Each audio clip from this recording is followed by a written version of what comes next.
Good evening, ladies and gentlemen. I'm very happy to introduce my guest on YouTube channel POLITVISIA, Rainhard Kluchek, who is the chairman, Secretary General of Austrian Division of Pan-European Union, an NGO which is dealing with EU integration processes overall in Europe for the promotion of European ideas, and actually the history of Pan-European Union can be traced back to the beginning of 20th century after the First World War, when it was established by Count Coudenhove College.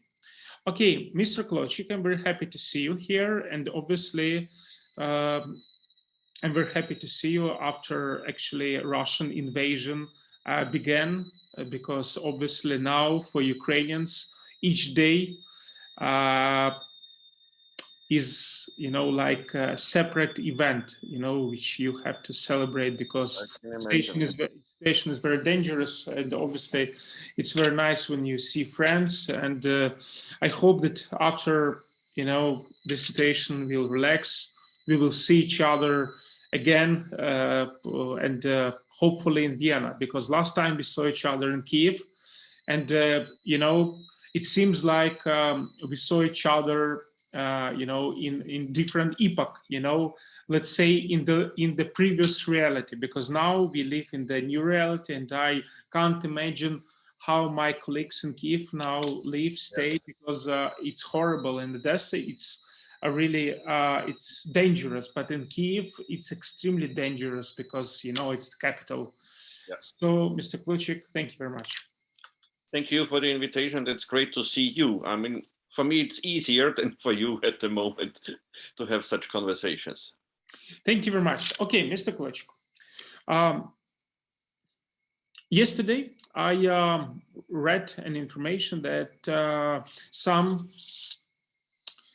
officials in the member states of EU, including the presidents, prime ministers of the Eastern European states, they are promoting the fast integration of Ukraine to European Union. Today is a really great day when our president, our prime minister, and the head of Verkhovna Rada, or parliament, they signed a bill and submitted to Council of European Union regarding their accession to European Union. So this is official procedure according to Article 49 Treaty on European Union, which regulates this procedure. So to be, let's say, admitted, country has to receive support both from the Parliament and from the Council of European Union. Okay, Mr. Kluchek, it's very nice that we submitted our request, and obviously we've done a lot to be part of European Union. 2 revolutions, and now resistance from Russian aggression. But we want really to become a part of European Union, and not only to send a request to join European Union, because Turkey has requested to join European Union 50 years ago, but still Turkey is far away from European Union. You know many politicians in Austria, let's say, yeah? And obviously, I think you talk about Ukrainian situation and the attitude towards Ukraine in recent days, So what's about Austria? Does Austria, is Austria ready to support, let's say, Ukrainian membership into EU? That's a good question. To be honest, I don't know. It was a little bit of a surprise for me when I heard, was it yesterday or 2 days ago? Today. When Ursula von der Leyen said yesterday about EU accession of Ukraine and try to integrate them as soon as possible. And today I heard about your president and the prime minister and the president of the parliament signed this letter. And what is very interesting also to see is that within this, I cannot call it crisis, this war that's going on from Russia against Ukraine, that the European Union and also the member states in the European Union showed that they are ready to understand that we are in a new situation. We are not into the situation where we have been just 1 week ago. Now there is a concrete threat, not only against Ukraine, but also against the rest of Europe, because I think most of the politicians realize that when Putin could be successful in the occupation of Ukraine, he will not stop. This will not be the end. So the reaction has to be a very strong reaction. I did not speak to any politician yesterday on Sunday or today, because today I was in several meetings for some administrative things, and that has also to be done. So I have no reaction from an Austrian politician, what he thinks about this speeding up the process of European integration of the Ukraine. But I'm sure if the Commission moves forward with this process, that Austria will support it. But there's so many Ukrainians in Austria, and in the last days, when you have seen the demonstrations and also the support from almost all political parties for the Ukrainians and their will to find peace again and stop this war, I'm optimistic that Austria will support such accession of Ukraine to the European Union. Mr. Kluchek, there was an attitude towards Russia, and actually European states, they didn't want to get into conflict with Russia for many, many years since the collapse of Soviet Union.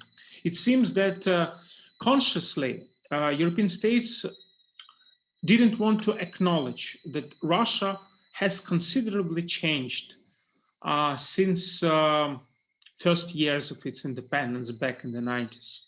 And they continued to talk with Russia like everything's fine. Even after Munich speech, Russian aggression in Georgia, and afterwards. Yeah. But now it seems the situation changed considerably.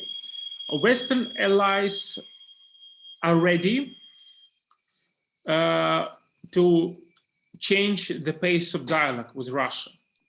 And obviously the fact that European Union and United States imposed sanctions against Putin personally means, let's say, another chapter in the EU-Russia dialogue. In this context, do you think that now European Union, not only on the public, but behind closed doors, are ready to, let's say, acknowledge that Ukraine is a part of European Union, and they really see Ukraine as a member of European Union, not only culturally and economically, but for more important, politically and legally?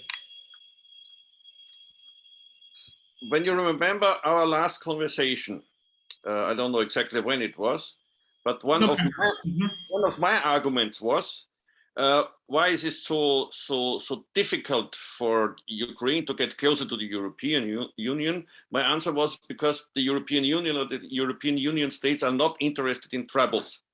And this could make troubles because Ukraine as itself does also have some problems, internal problems. What happened in the last days was really fascinating to see what happened. Imagine Germany was a country which always said, no, we cannot deliver weapons to Ukraine because of our history. That's impossible. Yeah. No, we cannot raise the budget for defense. We don't need that because we live in peace. It's now a government in Germany that says, okay, now we have to deliver weapons. Now we have to stop nothing through. We have to upgrade our defense budget. Same happens in Austria. The former chancellor in the 90s, today said in an interview, this was a mistake that we did not spend enough money to our military. We see that now we are under threat. So the fact is that a massive change in the political thinking, in the political elites, in the European Union countries took place. Maybe not in every country, not with every politician. When you listen to what Viktor Orban today, who said, no weapons to Ukraine, this must not happen. Yeah, the change is there. I don't know what is finally the result of this change. So will it really happen? Process to integrate Ukraine, but the will to do it is on a good way. And unfortunately, we needed such a situation as we have it, which means a war. Mr. Kluchek, last Thursday, the war between Russia and Ukraine began, but actually, I think it is better to say the Russian invasion began, because Ukraine did not launch any war. We are on our territory, fighting for our freedom and for our principles and way of life.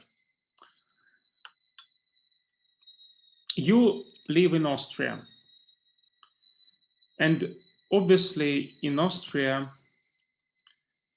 people still remember the lessons of the Second World War, and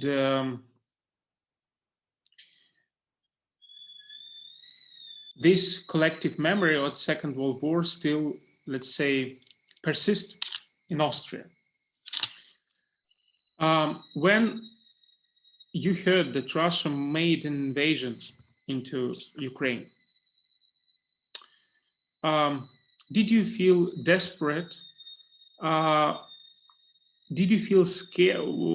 Did you feel scared about the, let's say, possible ways of the development of the situation? Because Ukraine can be the first on the road of Russian imperialism.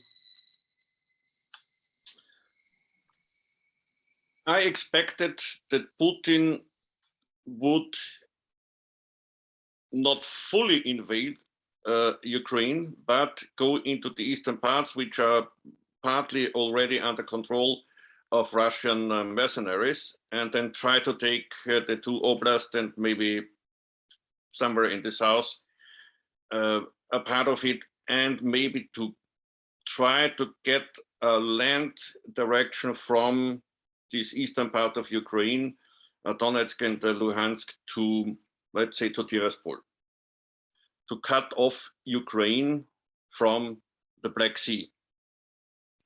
This was my expectation, yeah? When I heard about all this information about the troops which were on the border. And the second point was, this was the next escalation in my mind. Yes, he could try to take Kiev in a blitzkrieg and establish a new government and have a friend sitting in Kiev like Yanukovych was, and then everything would be fine with him. But in the moment when I realized that it's not only a, I think the US president called it a little war or something like that. So it's a full-scale war with whatever you can do to start such a war. It was clear for me and many others who deal with Ukraine and also with the Russian politics that President Putin really wants to get the full of Ukraine under his control. And if he can reach this goal, then he would not stop there, because then this idea, which is in his mind, to re-establish or to make it again, the Soviet Union seems to be so strong that he would go further. And whatever the next step would be, is it the Baltic states or does he try to cross Hungary? I don't know. Yeah, but then he would be on the border to Austria, and this is really scary. Mr. Kluchek, during the last 10 years, European Union faced different challenges. Brexit, when Britain decided to leave EU. Then migration crisis, Syrian refugees crisis, when many people from East, they came to European Union, and there was a, let's say, a turbulence in the European Union regarding the hosting process of these migrants. Financial crisis in the beginning of a decade, which resulted in the Fiscal Compact Treaty. So, and obviously coronavirus. And during all these cases, we saw that the first reaction among EU states, let's say, was a conflict reaction, and was contradictory reaction, because European states, they approached the same problem in different ways. Now we see a new crisis, a big war in the center of Europe. How can you assess the way European Union and the member states of European Union now face this crisis, how they overcome this crisis, how effectively they overcome this crisis from your perspective? Thank you. The point is, most of the crises you described are still existing. I mean, the financial crisis in the European Union is still existing. The problems with refugees is still existing. What is interesting to see now when people come from Ukraine, that from Ukraine it's women with their children who come, whereas from Syria and wherever it was also a lot of young men and from Africa. So there's a completely different situation, which also explains why people are now much more ready to support these refugees who are coming. And as I mentioned, I think the threat coming from the Russian aggression against the Ukraine is so massive that all these European leaders who in the previous years, everybody was trying to get his national interests and et cetera, but now everybody sees that it's the whole of Europe which is under threat if Putin is successful. And therefore, I believe that there is a change. There is a change in European politics to the positive.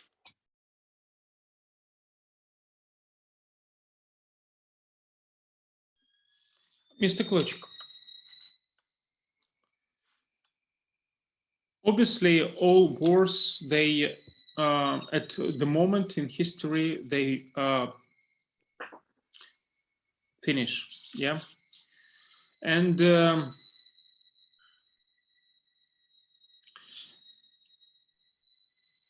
now you understand that there is a, let's say, a bloodshed between Ukraine and Russia. Many people died from the both sides. Russia made serious pain to Ukraine.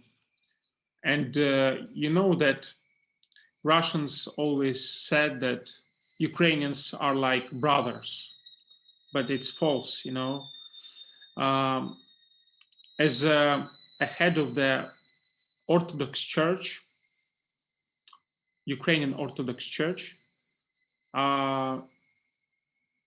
Onufry said, to fight the brother, it means to go against the God in the Bible sense. Obviously, the time has to pass and politicians have to change, and generations have to change, after which, you know, the station maybe can be recovered, you know. But at this moment, Russia still will remain the neighbor, Ukrainian neighbor. We can't shift Russia, we can't, let's say, go to another area, you know. We are not the tribe, we are country. We can't go to another area to settle somewhere. So, what do you think?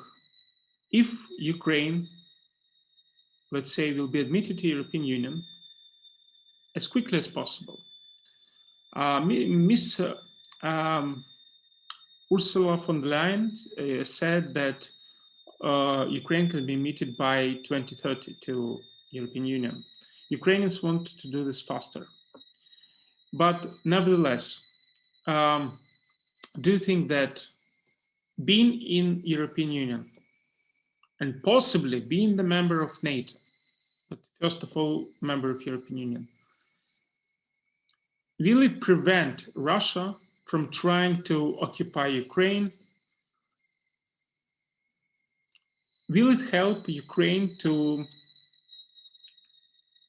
cut this, let's say, political ties which Putin tried to make with Ukraine aggressively? Let's make the difference between the leadership in the Kremlin and the Russian people. I don't think that a majority of the Russian people wanted this war. I can imagine that Putin told the Russian soldiers, listen, you are going to Ukraine to support our brothers because there, and this is what also his friends here in the European Union countries say, because there are Nazis ruling Kiev and we have to free the world from the Nazi regime. You have demonstrations in Moscow and other cities. More than 1,000 people were brought to prison, etc., etc.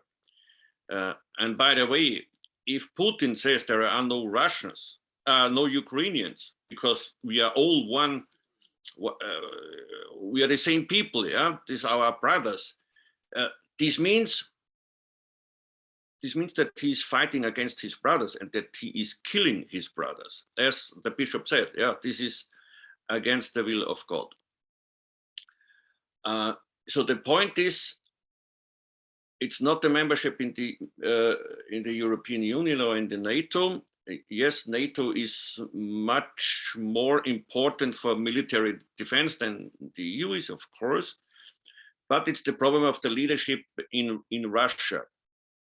If the Russian government changes, and I can imagine that some people there are starting to think, what should we do with Putin? Because he's crazy, yeah? I mean, that's not realistic. Does he want to start a nuclear war? But this means just destroying everything, also their own soil, finally. So maybe this should be the goal, to have a regime change in Moscow.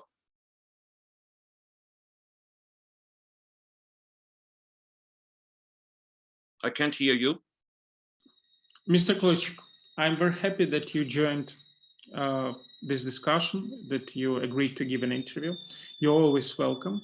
And as a last remark, I would like to stress that you were one of the organizers of the big event which took place not this Saturday, but maybe this Saturday as well, but let's say last Saturday, a week ago. And this event, I already told about this event my subscribers of this YouTube channel, POLITVISIA. And I would like just to remind that this was a big event, pro-Ukrainian event, which actually promoted the interests of Ukraine, let's say in the light of Russian aggression, even before, let's say, the Russian aggression on the full scale took place. So thank you very much anyway for the support you give to Ukraine. And I hope that in the end of this year, when Pan-European Union will celebrate 100 years since its establishment, by that time, the peace will be restored on European continent. And, you know, I will be able to participate in your event. Would be great. Thank you for the invitation. You are always welcome. Thank you very much. Thank you very much. Thanks.